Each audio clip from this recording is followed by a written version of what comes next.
제가 몇 년 전에 우리 부부가 폴란드를 간 적이 있습니다. 동유럽에 있는 폴란드. 거기 가면 아이슈비츠 수용소라고 있어요. 2차 세계대전 직후에 이제 독일의 히틀러가 유대인 600만 명을 이제 죽인 처형 장소기도 합니다. 거기에 보면 독가스실도 있고 또 심지어는 유대인들의 시체를 가지고 비누를 만들었습니다. 그 기름을 가지고 비누를 만든 그 처참한 장소가 그대로 보존되어 있습니다. 그 아이슈비츠 그 비극적인 그 수용소에서 이제 살아남은 정신의학자인 비터 프랭클린이라는 사람이 있습니다. 그는 매일 독가스실로 죽어가는 그 가운데 살아남았어요. 아침이 되면 그는 날카로운 그 유리칼로 자기의 턱수염을 깎습니다. 그래서 정결하게. 근데 이상하게 자기는 안 들어가는 거예요. 다른 옆에 사람들은 가도 결국은 살아남았습니다. 그래서 그가 자신의 경험을 통해서 지은 죽음의 수용사라는 그 책에서 인간의 가치를 말하는데,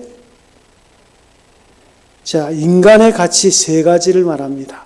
그 세 가지 가운데 가장 중요한 가치는 태도적 가치다. 태도적 가치. 문제는 어떤 사건을 만나느냐, 이게 중요한 것이 아니고 어떤 태도로 임하느냐가 중요하다는 거예요. 그래서 어떤 결과가 오냐, 이것이 중요한 것이 아니라 어떤 마음가짐으로 소화하느냐. 그래서 인생을 살 때 가장 중요한 것은 그 사람의 태도다. 그 태도적 가치를 말하고 있습니다. 오늘 우리가 10월의 첫 주 예배를 드립니다. 벌써 1년이 다 가고 있어요. 새삼스럽게 우리가 생각할 것은 이 세상에서 가장 중요한 것은 무엇일까? 우리의 인생입니다. 그래서 우리가 이 존귀한 인생을 어떻게 사는 것이 중요할까? 어디에 사느냐? 이게 중요한 것이 아니라 어떻게 사느냐? 이것이 중요합니다. 얼마나 오래 사느냐? 이게 중요한 문제가 아닙니다. 얼마나 보람있게 사느냐 하는 것이 중요합니다. 여러분, 오늘 무슨 날인지 아십니까? 노인의 날입니다. 그런데 YTN에서 노인 학대에 대해서 이제 통계를 냈는데, 이제 재판 결과를 통해서 그 학대 실태를 보니 가해자가 주로 남편이, 그 노인 학대의 가해자는 배우자라는 거예요. 배우자가 제일 많다는 거예요. 그래서 특별히 남편이 75% 가해자의 역할을 하고, 때로는 부인이 25% 가해자의 역할을 한다는 거예요. 오래 살긴 사는데 서로 간에 학대를 주고 학대를 받고 살고 있는 현실이라는 거예요. 여러분, 뭐 때문에 학대하는지 아십니까? 세 가지. 첫 번째는 뭔지 아세요? 외도입니다. 그 나이에도 우리 부인이 다른 남자 혹시 바람나지 않을까? 그 외도 때문에 배우자를 학대한다는 거예요. 두 번째가 뭔지 아세요? 아침밥이에요. 아침밥 안 차려준다고. 그래서 학대하는 거예요. 세 번째가 뭘까요? 참 말하기도 힘든데 부부관계입니다. 부부관계 안 해준다고 서로 학대하는 거예요. 주로 여자들이 학대하는 경우는 방임이라는 겁니다. 85세 된 남편 기저귀 안 갈아준다고. 그래서 학대하는 거예요. 그걸 그런 식으로 학대를 하는 거예요. 그러니까 우리가 오래 살아도 과연 인생의 의미를 가지고 삶을 살고 있느냐? 가치 있는 인생을 살고 있느냐? 여기에 우리는 의문이 있어요. 자, 인생은 한 번밖에 살 수 없는 고귀한 인생입니다. 어떻게 살아야 될까? 더 말할 것 없이 올바른 인생관과 가치관을 확립해야 되는 거예요. 지난주에 우리가 속사람에 대해서 말했습니다. 속이 없으면 별 수 없어요. 저질스러운 인생을 살 수밖에 없는 거예요. 우리의 생명은 하나님 주신 선물입니다. 그래서 우리가 이 생명을 한없이 아끼고 존중해야 되는 거예요.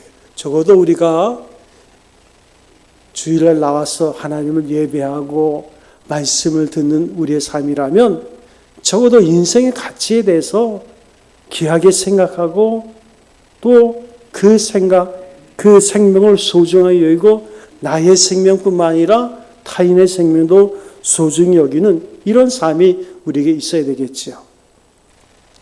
인터넷 사이트에 이런 광고가 올라왔습니다.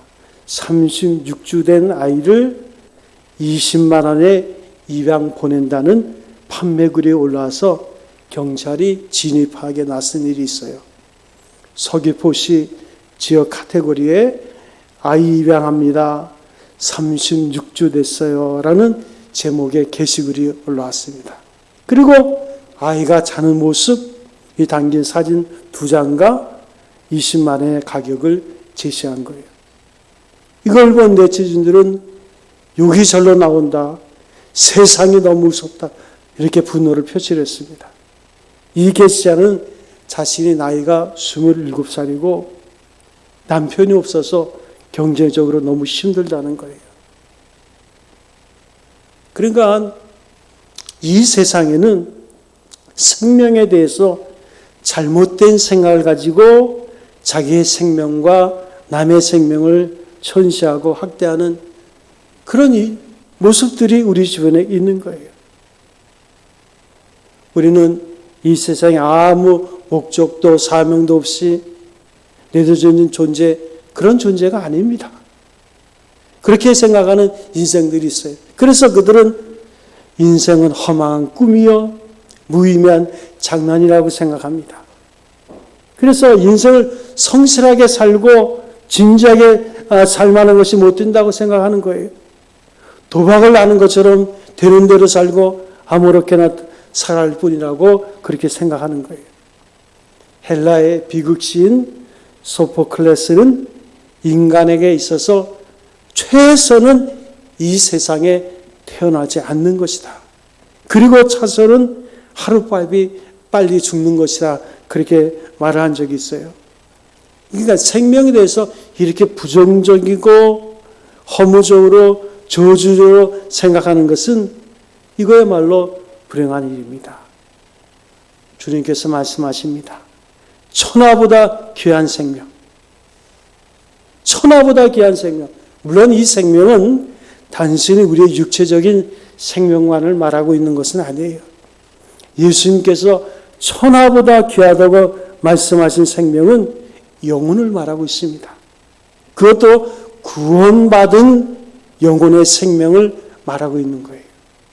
본래 우리의 육신은 죄로 말미암아 죽을 수밖에 없는 영혼이었지만 예수님의 사랑으로 우리의 죄값이 십자가에서 지불되고 우리를 주께서 구원하셨습니다.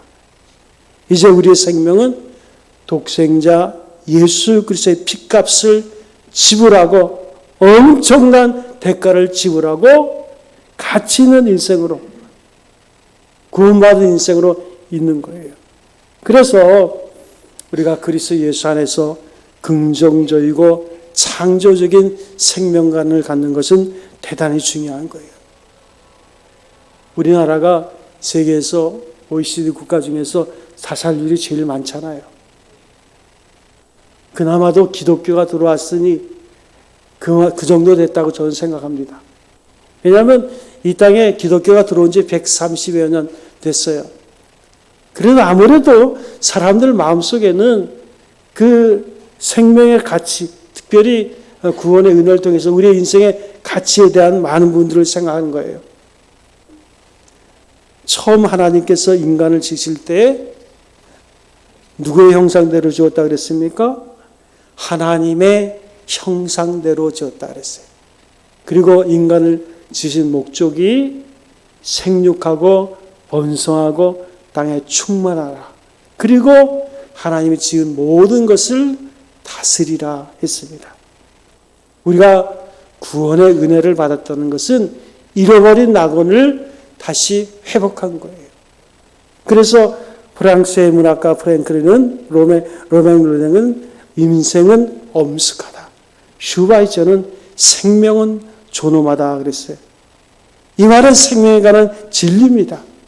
우리의 생명에 대해서 이런 마음과 태도를 가질 때 우리는 자기 스스로를 중히 여기고 자기를 아끼고 경공망동하지 않고 스스로 조심하면서 살게 되는 거예요. 제가 오늘이 노인의 날이라 그랬는데 제가 노파심에서 다시 말씀드립니다. 여러분들은 부부간에 서로 학대하지 않죠? 대답도 안 해요. 대답이라. 여러분은 부부간에 서로 학대하지 않죠? 대답이 영 이렇게 그치 시원스럽지가 않습니다. 자, 우리가 서로 내 생명이 귀한 것처럼 상대방의 생명도 귀한 거예요. 이걸 늘 생각할 수 있어야 돼요. 예수께서 말씀하셨어요. 내가 온 천을 얻더라도 내 생명을 잃어버리면 무엇이 유익하겠느냐? 내가 온 천을 소유진다고 해도 생명에 비하면 아무것도 아니라는 거예요. 그래서 우리는 우리에게 주어진 재능과 소질을 쉬지 않고 부지런히 갈고 닦아야 됩니다. 에디슨이라고 있어요. 그 에디슨은 그가 인생에 10,000개 발명을 했다 그러잖아요. 우리가 잘 아는 전구도 에디슨이 1000번 시험해가지고 발명한 겁니다. 그런데 그 에디슨은 어렸을 때는요, 학교에서 도무지 얘는 학교 교육을 어떻게 할 수 없다. 그래서 결국 선생님이 포기한 거 아니에요? 그 어머니가 교사 자격증이 있어서 가정에서 그 에디슨을 키웠어요.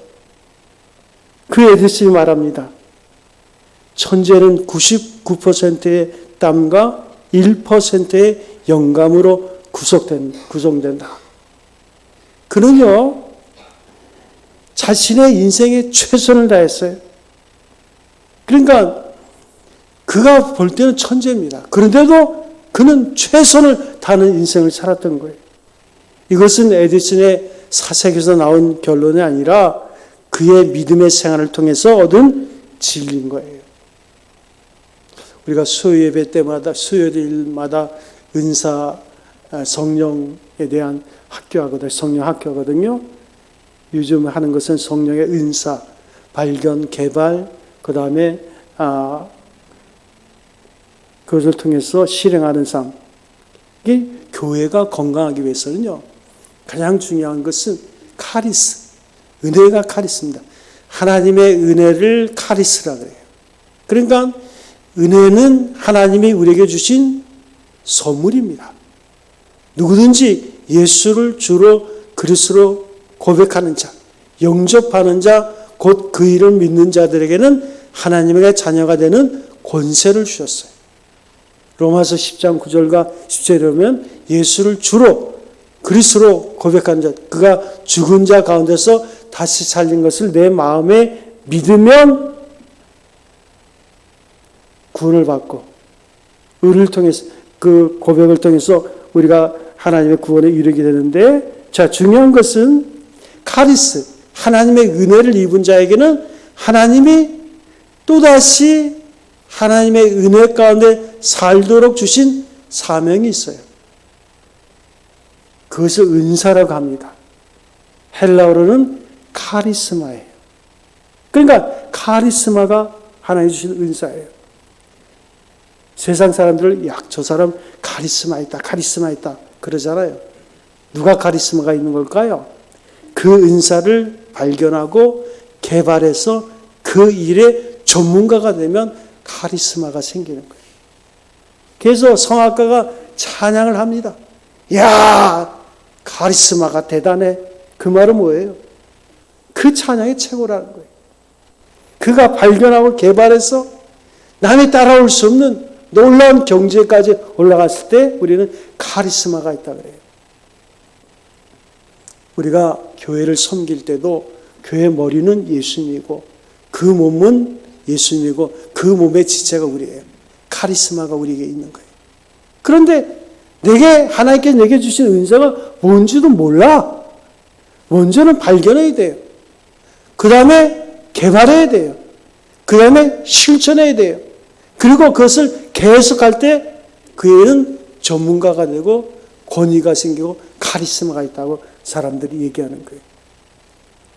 대개 은사의 내게 주어진 은사의 특징은 첫 번째는요, 발견하는 과정에서는 재밌어야 돼요. 내가 그 일을 하면 재밌어. 즐거움이 있어야 돼요. 실증이 안 나.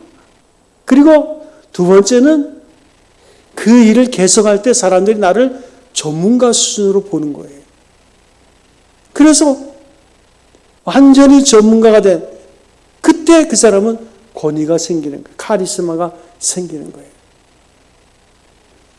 성도들 가운데는 은사가 뭔지도 모르고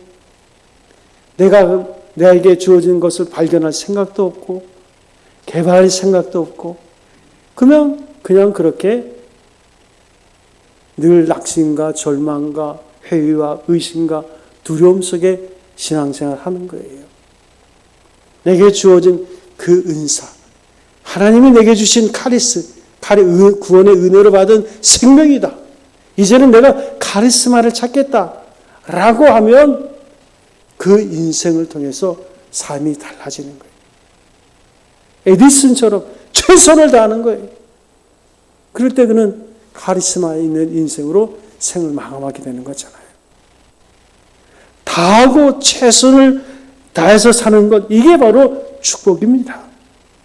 그래서 사도 바울은 그의 말년에 쓴 디모데후서 마지막 부분에 나의 떠날 기약에 가까웠도다. 내가 선한 싸움을 싸우고 나의 달려갈 길을 마치고 믿음을 지켰으니 이제부로는 나를 위해서 의의 면류관이 예비됐다. 이게 인생의 개성가입니다. 2대 총장이었던 김한라 박사는 마지막 죽음을 앞두고 나를 위해서 장송곡이 아니라 그 행진곡을 불러달라고. 그러면서 나는 인생에 최선을 다하고 살았다고. 실제로 그 김한라 박사의 생애를 보면요, 어릴 때 농촌에서 태어났습니다. 아주 가난한 농촌에 태어나가지고 그 부모가 먹고 살기 어려우니까 이 아이를 기생학교에 보내가지고 거기서 돈 버는 그렇게 살자, 그런 계획까지 세웠어요. 그런데 그 동네에 교회가 하나 들어왔어요. 조그만 교회가 들어왔어요. 이 어린 소녀가 맨날 예배당에 가서 기도하는 그 기도가 뭐냐면, 하나님 아버지, 나를 기생학교에 보내지 말고 학교에 보내서 공부하게 해주세요. 이게 소원이었어요. 그리고 그 소원이 이루어진 거예요. 그리고 그는 최선을 다해서 인생을 살고 마지막 나를 위해서 장송국이 아닌 승리의 찬가를 불렀다.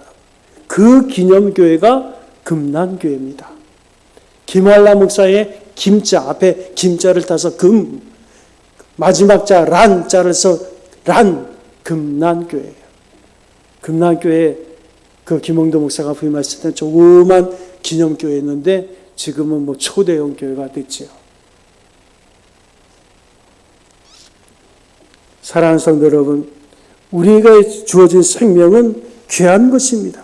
우리가 이 생명을 전력 투구하면서 최선을 다해서 살 때 권태나 허무나 불안이나 태만이나 또 불만이나 낙심이나 하는 어두운 감정들이 일어날 여지가 없는 거예요. 인생을 살아가는데 최선을 다하지 않고 전력 투자하지 않는 데서 어두운 감정들이 생겨나는 거예요. 우리가 하나님을 믿는 믿음의 사람들도 그 열악한 환경을 만납니다. 그 열악한 환경 속에서 낙심하지 아니하고 하나님 앞에 기도했던 믿음의 사람 다윗의 우리가 시편을 보면 시편 62편 5절에 내 영혼아 잠잠히 하나님만 바라라. 물은 나의 소망이 그로부터 나온도다. 오직 그만이 나의 반석이요 나의 구원이시요 나의 요새시니 내가 흔들리지 아니하리로다. 이 다윗은요 흑수저예요. 그의 형제 8명 가운데 제일 박부됐어요.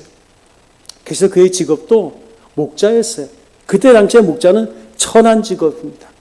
그렇지만 그의 마음의 중심에 하나님이 있던 거예요. 결국은 그가 이스라엘의 전무후무한 왕으로서 그 생을 하나님 앞에 드리잖아요. 사랑하는 성도 여러분, 하나님께서 여러분과 저를 사랑하셔서 구원의 은혜를 베푸신 생명인 줄로 믿습니다. 나의 나된 것은 십자가의 핏값이에요. 값으로 지불할 수 없어요. 환상할 수 없어요. 그렇게 나를 가치 있게 하나님께서 부르셨어요. 그래서 바울은 우리가 인생에 어떤 일을 만나든지 하나님을 사랑하는 자, 뜻대로 부르심을 입은 자들에게는 모든 것이 합력하여 선을 이루니라. 우리의 가슴 속에는 소망의 등불이 있습니다. 확신과 용기가 있어요. 그래서 우리가 어떠한 어려운 역경도 돌파하고 커다란 고난도 극복하고 무서운 시련도 이겨낼 수가 있는 거예요. 예수님은 우리의 소망이 되시는 줄로 믿습니다. 십자가의 은혜로 믿는 자에게 구원을 이루시고 너희는 마음에 근심하지 말라. 하나님을 믿으니 또한 나를 믿으라. 그리고 뭐라 그랬어요? 구하라, 찾으라, 두드리라.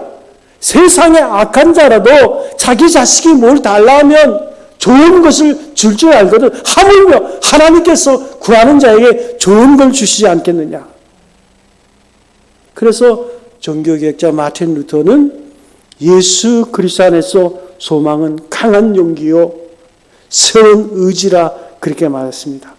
강한 용기와 새로운 의지를 가지고 고난을 뚫고 나아가는 것이 바로 소망이에요.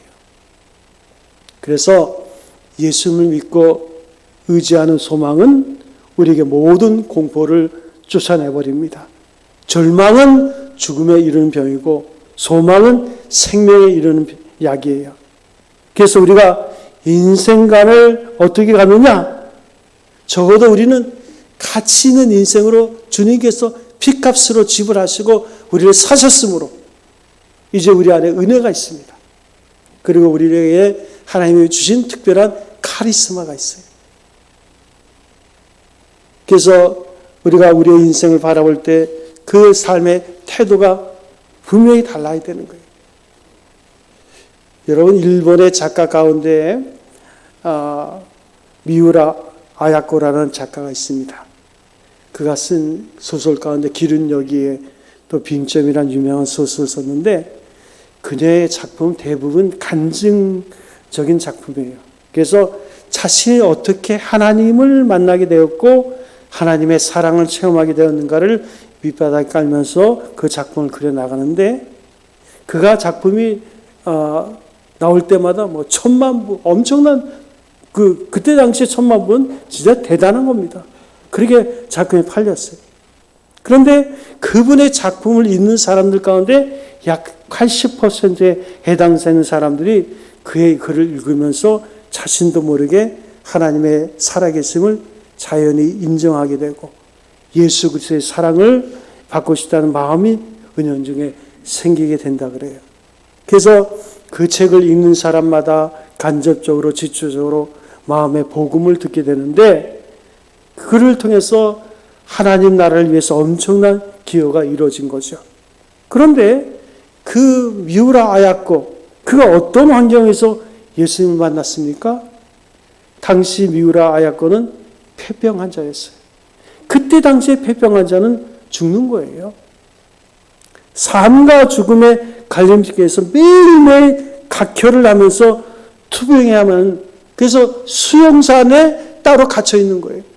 그런데 어떤 청년이 찾아와서 그에게 예수 그리스도를 이야기했습니다. 각혈을 하면서 언제 죽을지 모르는 그 죽을 확률이 큰 초라한 여자가 무슨 가치가 있겠어요? 겉으로 볼 때 무슨 가치가 있겠어요? 그냥 동정하고 지나가면 그만이지. 한번 쳐다보고 눈물 흘려지면 되는 그 정도 존재인데 죽으면 더 이상 찾아갈 필요도 없는 그런 존재 아닙니까? 그게 무슨 가치가 있겠어요? 그런데 이 청년은 그 여인을 어떻게 봤는지 각혈을 하면서 파리에게 말라있는 그네를 붙들고 예수님이 당신의 구주입니다. 예수를 믿으세요. 믿으면 당신은 이 모든 고통에서 벗어나서 영원한 하늘의 축복을 누리게 될 것입니다. 이렇게 전도했어요.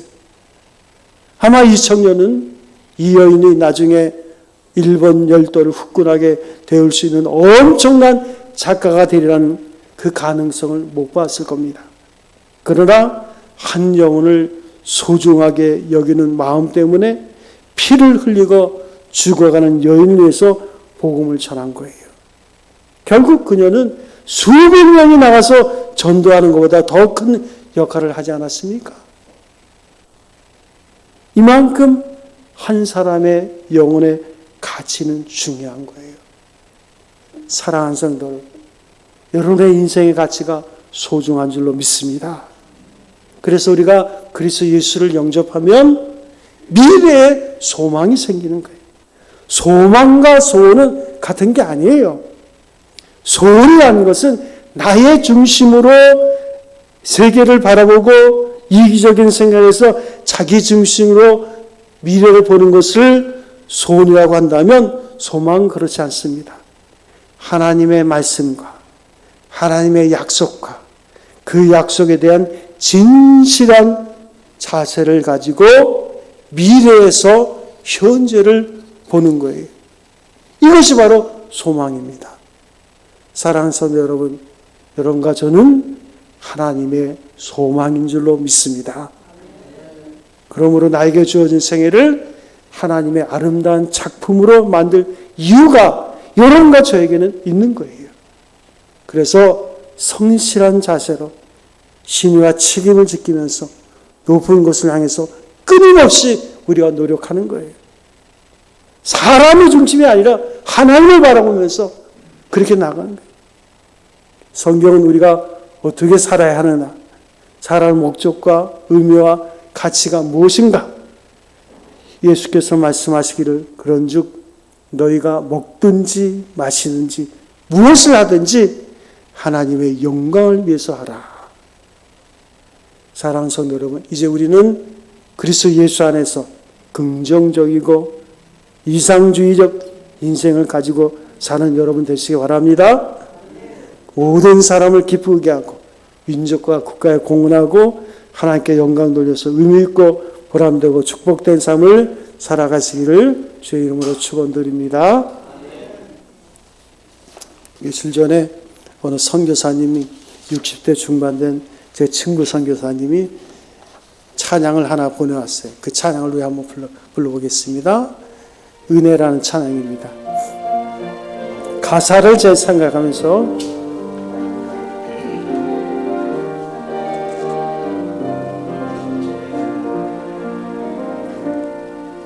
내가 누려왔던 모든 것들이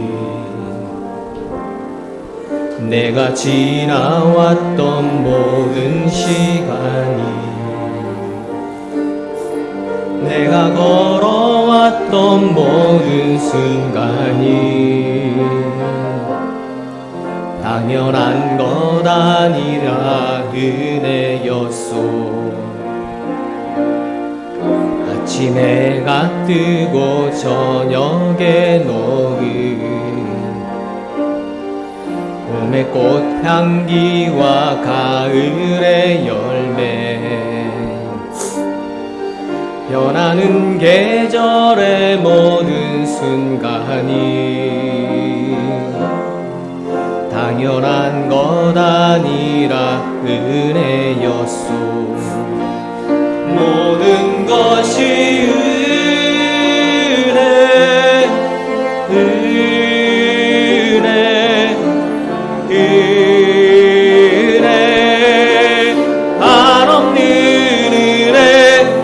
삶에 당연한 것 하나도 없었던 것을 모든 것이 은혜였소. 내가 이 땅에 태어나 사는 것, 어린아이 시절과 지금까지 숨을 쉬며 살며 꿈을 꾸는 삶, 당연한 것 아니라 은혜였소. 내가 하나님의 자녀로 살며 오늘 찬양하고 예배하는 삶, 복음을 전할 수 있는 축복이 당연한 것 아니라 은혜였소. 모든 것이 은혜,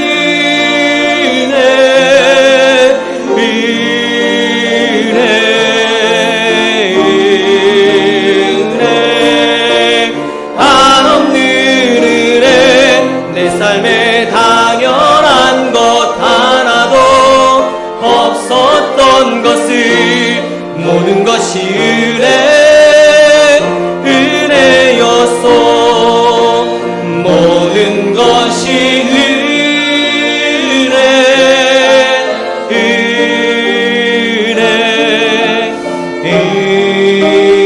은혜, 한없는 은혜. 내 삶에 당연한 것 하나도 없었던 것을 모든 것이 은혜였소.